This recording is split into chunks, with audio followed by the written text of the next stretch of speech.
There's a great feeling of accomplishment, like, wow, I made it, of course, but usually that piece of it takes a few days to really process and sink through too. And that's why I love these things, because you don't know if you're going to make it. You know, it's so different from the neighborhood 5K where everybody at the starting line is most likely going to finish. I'm not knocking that neighborhood 5K either, but it's just a completely different thing at the start of 100 where a third of the people may make it to the finish line.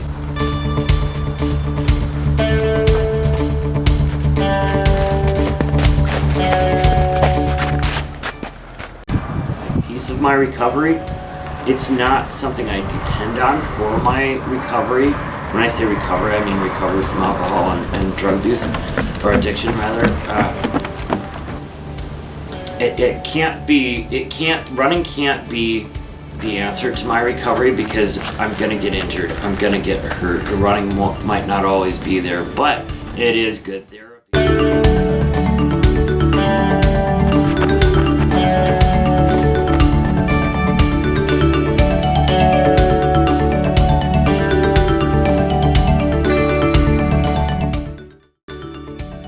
Running at the Zumbro 100 for about 24 hours, and it was maybe 35 degrees and this horrible wind rain onslaught came out of the sky with hail and lightning, and I ended up dropping from that race. What do they call it when you have you can't stop shaking? I was pretty blue and my arms were just shaking, and I kind of associate real miserable times with the weather, heat, extreme heat maybe, or that kind of cold, or elevation in the Bighorn Mountains. When I got too high of an elevation, I just kept throwing up and couldn't stop.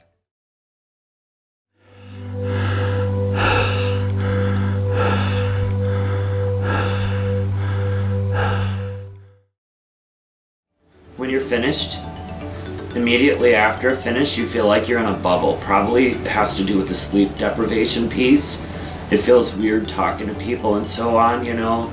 It's kind of like when you've been tripping acid, you're coming down or something like that. You know, it's like you're not sure really if that other person is going to melt or not, or you know, if they're really, though, if you're just on such a different wavelength than other people, you know, and you don't know if you're going to be one of those people, what you're going to encounter that day, either externally or internally, that you might be hopefully able to move through to get to the finish.